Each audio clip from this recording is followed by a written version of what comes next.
श्री हरि विष्णु नमः फ्रेंड्स, कैसे हैं आप सभी। तो आज मैं आपको बृहस्पतिवार की विधि कथा कैसे की जाती है ये बताने जा रही हूँ। सबसे पहली बात तो ये कि बृहस्पति भगवान की जो पूजा होती है वो केले की जड़ में होती है। कहा जाता है कि केले की जड़ में भगवान विष्णु का वास होता है। तो आप देख लीजिएगा कि केले का पेड़ आपके घर पे है तो बहुत अच्छा है, अदरवाइज़ आप मंदिर में जाकर भी कर सकते हैं। इस दिन भगवान विष्णु के साथ साथ बृहस्पति देव गुरुदेव की भी पूजा होती है। इस व्रत को बृहस्पतिवार का व्रत बोला जाता है, गुरुवार का व्रत बोला जाता है और वीरवार का व्रत बोला जाता है। बात एक ही है। तो सबसे पहले इस व्रत में हमें सुबह सुबह जल्दी उठना होता है। जल्दी उठ के स्नान करके पीले वस्त्र धारण करने होते हैं। पीले रंग का उस दिन बहुत महत्व होता है। देखिए, पीले वस्त्र हैं तो ठीक है, अदरवाइज़ आप हल्के लाइट कलर के कोई भी वस्त्र अपनी चॉइस से पहन सकते हैं। पीले रंग की प्रधानता इस दिन होती है। तो आप देख लीजिएगा, पीले वस्त्र अगर नहीं मिलते हैं तो सिंपल वस्त्र भी पहन सकते हैं, बट काले नीले या डार्क कलर को अवॉइड कीजिएगा, क्योंकि अच्छे कामों के लिए हमेशा लाइट कलर ही पहने जाते हैं पूजा वगैरह के लिए। बाउंडेशन कुछ भी नहीं है, बस आप ट्राई कर सकते हैं अगर है तो। अब हम इसकी सामग्री देख लेते हैं। आपको व्रत में, जब आप व्रत करेंगे तो मंदिर में आपको क्या क्या लेके जाना है। तो ये देखिए, सबसे पहले आपको दाल लेनी है। चने की दाल अवश्य ही भोग में लगाई जाती है केले की जड़ में। केले की जड़ में इनका भोग लगाया जाता है। ठीक है, दाल के साथ साथ आपको पीले रंग का तिलक लेना है। ये मैंने हल्दी ली हुई है, आप चंदन या हल्दी कुछ भी ले सकते हैं। और यहाँ पर मैंने जो है जोत बनाई हुई है घी की। अगर आप घर पे पूजा करके जाते हैं तो आप धूप बत्ती भी लेके जा सकते हैं। माचिस मैं खुद से लेके जाती हूँ, वहाँ पर मांगनी नहीं पड़ती है मुझे।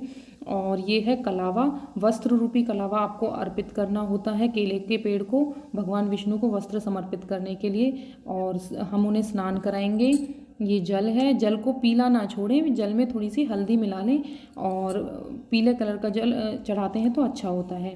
साथ में ही ये मैंने थोड़ा सा ना गुड़ भी लिया हुआ है। ठीक है, गुड़ लेके आप केले की जड़ में गुड़ रखेंगे। ये देखिए, मैं आपको मिला के भी दिखा रही हूँ। जल में इस तरह से थोड़ा सा मिला लेंगे, पीले कलर का जल समर्पित करेंगे। ठीक है, जल समर्पित करके भोग लगाएंगे, आप टीका करेंगे, कलावा समर्पित करेंगे और जोत जलाने के बाद आप अपनी कथा कहना शुरू करेंगे। ये इधर ना गुड़ भी रखा हुआ है, आप वो देख लीजिएगा। गुड़ और चने का भोग लगाते हैं, ये मैं आपको बता चुकी हूँ। उसके बाद आप पुस्तक को तिलक करेंगे। पुस्तक को तिलक करने के बाद आप अपनी कथा कहना शुरू करेंगे। कथा इसमें दो दी हुई हैं, अगर आप पे समय हो तो आप दोनों कथा पढ़िएगा, समय नहीं है तो एक कथा तो अवश्य ही पढ़िएगा। इसके पीछे ना आरती भी दी हुई है। इसमें बृहस्पति देव की, गुरुदेव की आरती दी हुई है। देखिए, उस आरती के साथ साथ आप भगवान विष्णु की आरती अवश्य से कीजिएगा। ओम जय जगदीश हरे वाली जो आरती होती है वो भगवान विष्णु की आरती होती है। देखिए, मैं तो कोई दूसरी आरती भी करती हूँ, आप पता नहीं आपने सुनी है या नहीं है कि ये मैं आरती करती हूँ। आरती कीजिए विष्णु देव गुरु की, आरती कीजिए बृहस्पति देव गुरु की। ये एक आरती मैंने अपनी मम्मी, अपनी दादी, इन सब से सुनी हुई है तो वो मैं करती हूँ। आपको जो भी आरती आए आप वो कर लीजिएगा। ओम जय जगदीश की आरती ज़रूर कीजिएगा। आरती करने के बाद आपकी पूजा समाप्त हो जाती है। आप मंदिर से घर आ जाएं। घर पर आकर आपको अपने मंदिर में पूजा करनी है, या फिर अगर आप पहले से ही करके गए हैं तो ठीक है। बाकी मंदिर में पूजा करना इसलिए ज़रूरी होता है क्योंकि देखिए, केले के पेड़ के नीचे पूजा करनी होती है। आपके पास अगर घर में गमले में लगा हुआ है तो और भी अच्छी बात है, आप अपने घर पर भी अवश्य से ही कर सकते हैं, तब मंदिर जाने की आवश्यकता नहीं होती है। देखिए, इस दिन तुलसी की पूजा भी अवश्य की जाती है, क्योंकि तुलसी जी जो है भगवान विष्णु की पत्नी होती हैं।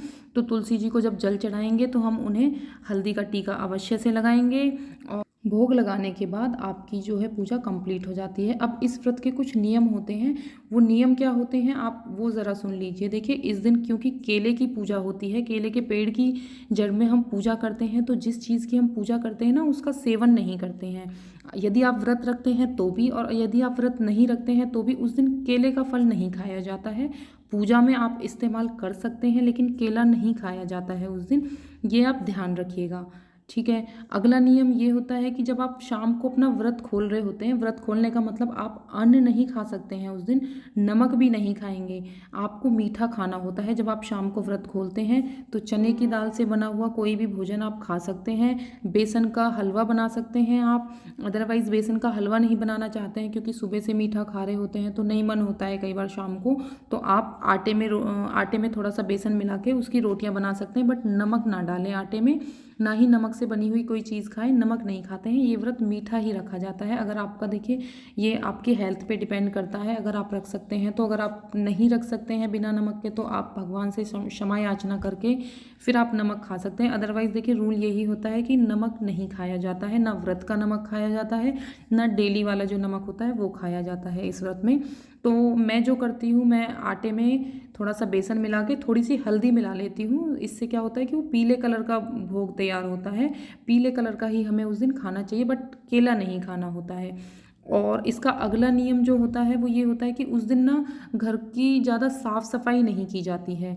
बाल बिल्कुल नहीं धोए जाते हैं, चाहे आप व्रत करें या ना करें। बृहस्पतिवार के दिन बाल धोना सख्त मना होता है। स्पेशली औरतों को बाल नहीं धोने चाहिए, इससे सौभाग्य में कमी आती है। देखिए भगवान विष्णु तो इस संसार के पालन करता है, सौभाग्य देते हैं वो हमें। तो हमें उस दिन घर में से किसी भी चीज़ की कमी नहीं करनी चाहिए कि हम बहुत ज़्यादा साफ़ सफाई कर दें, नहीं।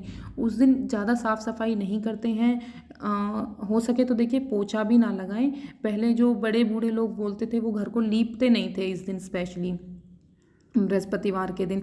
तो आप ये ज़रूर ध्यान रखिएगा, ना तो बाल धोएंगे, ना उस दिन नाखून काटे जाते हैं, ना बाल कटवाए जाते हैं।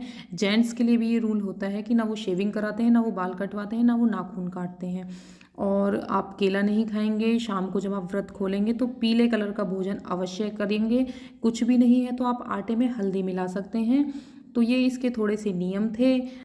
मेरा वीडियो कैसा लगा मुझे ज़रूर बताइएगा। यदि अच्छा लगे तो प्लीज़ लाइक करें और मेरे चैनल को सब्सक्राइब करें। इसी तरह की व्रत, त्यौहार और फेस्टिवल की व्रत विधि कथा आपको सभी मेरे चैनल पर अवेलेबल होगी। जय श्री कृष्णा।